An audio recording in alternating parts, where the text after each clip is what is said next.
ძალიან ძვირფასი ადამიანი გველოდება, ჩვენი ნინო მაჭარაშვილი, რომელიც როგორც ყოველთვის ძალიან საინტერესო თემებით და საინტერესო ადამიანებით არის წარმოდგენილი. კი ბატონო, მოკლედ. ახლა ასე მინდა დავიწყო. იცოდი რომ ერთ-ერთმა იტალიელმა ივარაუდა რომ ის წარმოშობით ქართველი იყო? სტილისტიკა შევინარჩუნოთ, ხო გადაცემის ბოლომდე. იტალიელი მწერალი და ისტორიკოსი, რომელიც დარწმუნებულია, რომ წინა ცხოვრებაში ქართველი იყო. წინა ცხოვრება ნამდვილად არ ვიცი, მაგრამ საქართველოს უზომოდ შეყვარებული რომ არის, ეს არის ფაქტი. და ახლა გიამბობთ ადამიანზე, იტალიელმა მწერალმა და ისტორიკოსმა ფრანჩესკო ტრეჩიმ რიგით მესამე წიგნის პრეზენტაცია გამართა ქუთაისში. ფლორენციის უნივერსიტეტში პოლიტიკურ მეცნიერებათა ფაკულტეტზე სწავლობდა. 2002 წლიდან იქვე დაიწყო საქართველოს ისტორიის შესწავლა, დაწერა სადიპლომო ნაშრომი საქართველოს ისტორია 1999 წლიდან 2000 წლამდე, მან მეორე სამეცნიერო ნაშრომი საქართველოს მიუძღვნა. მოკლედ 5 წელს ქართულს სწავლობდა, აღარ ვიცი, ბევრი არის მოსაყოლი, მე მინდა რომ უფრო მეტი გაგვეცნოს ნინომ, რომელმაც არაჩვეულებრივი რესპონდენტი შეარჩია შუადღის მაყურებლისათვის. სხვათა შორის ნინოს მოგესალმებით ჯერ. დიდი მადლობა რომ ასეთ ძალიან საინტერესო ადამიანებს გვაცნობ და ეხლა გამახსენდა ტონინო გუერა. რომელიც ასევე იყო სიგიჟემდე შეყვარებული საქართველოსზე და იცი რა კავშირია? რა ქვია ფრანჩესკო ტრეჩი, ხო? ტრეჩისა და გუერას შორის. გუერა ამბობდა რომ ეს არის ზეციდან გადმოვარდნილი მარგალიტი ჩვენი საქართველო და ტრეჩიმს მეორე წიგნი სახელწოდება არის ესეთი ქვეყანა რომელიც ღმერთმა ბოლოსთვის შემოინახა. აი ასეთი ლევანი მემბორი შენზე მეტად მომზადება ძალიან საინტერესო ამბავია ამაზე. ბოლო თუ თავისთვის შემოინახა მე თავისთვის. ქვეყანა რომელიც ღმერთს თავისთვის უნდოდა. ხო, ქვეყანა რომელიც ღმერთს თავისთვის უნდოდა. კი ბატონო, ეს არის მეორე ნამუშევარი. არა მარტო ისტორიულად იცნობს საქართველოს, ან კარგად იცის ეს ლეგენდებიც და ჩემთვის ძალიან ესეთი მომენტი იყო განსაკუთრებული. აბა მოგვიყევი ვინ არის ეს ადამიანი გაგვიხსენე. როგორც თამ გითხრა მესამე წიგნის პრეზენტაცია გაიმართა. სამივე წიგნი არის საქართველოზე სხვადასხვა თემატიკის და არის იტალიურად. ეს არის ფრანჩესკოს რაღაცნაირად მცდელობა, რომ ისე შეაყვაროს იტალიელებს საქართველო, როგორც თავად უყვარს. ფრანჩესკოს მეორე ქალიშვილს ჰქვია ჯორჯია და მეგონია რომ ეს ერთადერთი ფაქტით საკმარისია მისი სიყვარულის გასაზომად ზოგადად საქართველოსადმი. შენ როგორ აღმოაჩინე რესპონდენტი და შენთვის აბსოლუტურად საინტერესო რესპონდენტი არის, თუმცა აი რითი მიიპყრო ყურადღება ეს წიგნის პრეზენტაციას უკავშირდება თუ დიდი ხანია მის შესახებ იცი? ფრანჩესკოს კარგად იცნობს ქართველი საზოგადოება. ქუთაისში არავის არ გვიკვირს ეს ინტელიგენცია და დახვედრა, მაგრამ იქ რაც ხდებოდა, არ ვიცი, ამას ალბათ ვერც მოუყვები.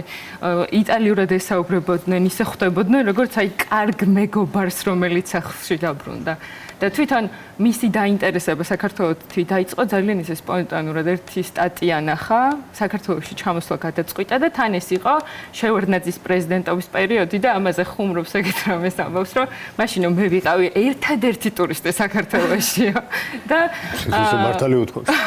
მე მგონი რომ მართალი უთქვას და მას მერე წელიწადში ორჯერ ჩამოდის საქართველოში და აი როგორ საუბრობს საქართველოს ისტორიაზე ფარნავაზიდან დღემდე, ანუ ისეთი სიყვარულით და სიფაქიზით, რომ აი ვინც იქ ხალხი დამსწრე საზოგადოებას სახეზე სიხარული ხო ქონდა თავისთავად, მაგრამ რაღაცნაირად გულაჩუყებულების ვიყავით სიმართლე რო გითხრა, რომ ანუ ადამიანს ისე უყვარს ეს ყველაფერი რაღაცა გულაჩუყებასაც იწევდა ჩვენში. ნინო, მე დარწმუნებული ვარ იმაში, რომ ძალიან საინტერესო სიუჟეტი გექნება შენ მომზადებული და სხვათა შორის რო ამბობენ რაღაცა ემოციურად, მენტალიტეტით, რაღაცა შინაგანი ენერგიით იტალიელები და ქართველები გვანან ერთმანეთს ხო გაგიგიათ, არა? მე გამიგია ძალიან ბევრი. აი აქ მე მგონი აი ეს არის სწორედ ის სიყვარული. ძალიან ბევრი იტალიელი ჩამოდის საქართველოში და ხდება შეყვარებული მე ამ ჩვენს ქვეყანას. ხო არ გავიცნოთ უფრო ახლო და რესპონდენტი რომელზეც საუბრობდით, მადლობა ნინო და ნახოთ სიუჟეტი რომელიც ჩვენ მოგვიმზადა.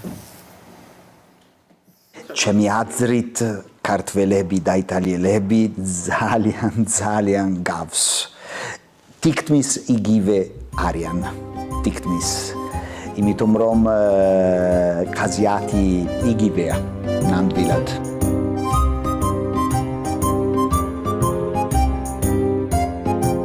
სტატიებში და ინტერვიუებში წერ ხოლმე რომ აი თუ წინა ცხოვრებაში ქართველი ვიყავი და ქართული ყავ, რა იქნებოდა შენი სახელი? ეს არ ვიცი. მენგონი ილია.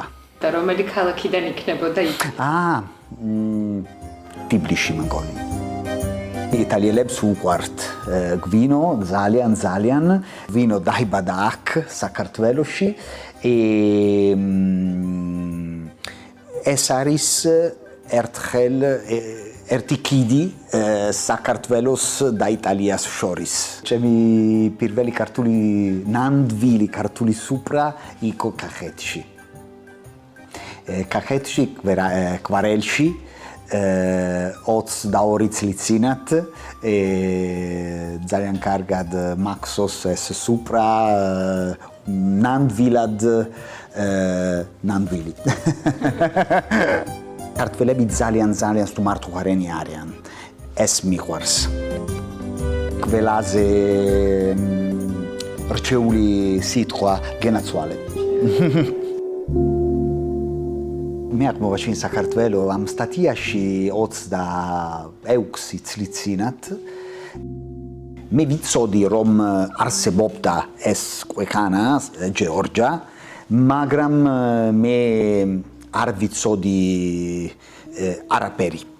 ამ სტატიაში ჟურნალისტმა დაწერა რომ საქართველოში იყო ეს უძველესი ენა, მშვენიერი ლიტერატურა და ქართველები ძალიან სტუმართუხარენი არიან და ქალაქები ძალიან ლამაზი. მას შემდეგ მე შეყვარებული ვარ საქართველოზე. ამისთვის მე შევიწავლე ფლორენციის უნივერსიტეტში საქართველოს ისტორია და გავაკეთე ჩემი თეზისი უნივერსიტეტის ბოლოს საქართველოს შესახებ, საქართველოს ისტორიის შესახებ. და მე გავაკეთე ჩემი პირველი ვიზიტი საქართველოში. ეხლა მე 48 წლის ვარ, იმ დროს 24 ახალგაზრდა ვიყავი. მაგრამ ყველა ფიქრობდა რომ ჩემი ინტერესი საქართველოზე დროებითი იყო. მაგრამ ეს არ არის, იმიტომ რომ მე ყოველთვის აქ ვიყავი, ვარ და ვიქნები აუცილებლად.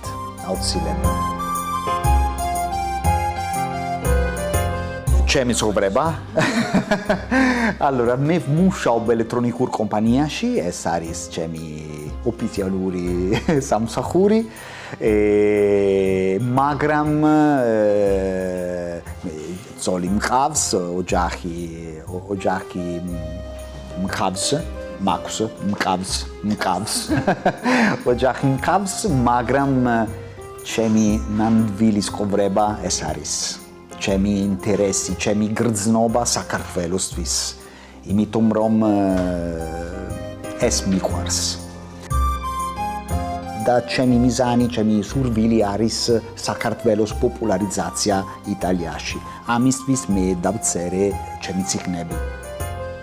ჩემი პირველი არის Storia della Georgia, საქართველოს ისტორია, იმიტომ რომ ჩემი წიგნები არის იტალიურ ენაზე, იმიტომ რომ ეს არის იტალიელებისთვის. C'è il mio resigni, Aris Georgia, il paese che Dio voleva per sé, da c'è il mesame Aris Sakartvelo, Nandvili Sakartvelo Saheli. Meo resigni Aris Kartlis Deda, es Aris Sakartvelo Simboluri. Imitomrom es Aris Kali, imitomrom, ecco, Kali Zalian, Kalebi Zalian Mnishnelovani. Arian საქართველოს ისტორიაში თამარ მეფე, წმინდა ნინო. მე ძალიან მიყვარს საქართველო. ესა. და ჩემი სიყვარული საქართველოსთვის სულ სუფთა არის. ეს. Salut. ერთი სიტყვით შემოთავაზა უდიდესი მადლობა ჩვენს ნინოს და განსაკუთრებული მადლობა ფრანჩესკო ტოტი უნდა მეთქვე ფრანჩესკო ტრეჩის ასეთი სიყვარულისთვის ჩვენი ქვეყნის ჩვენც ვისწავლეთ ბატონო ფრანჩესკო რამდენიმე იტალიური სიტყვა არივედერჩი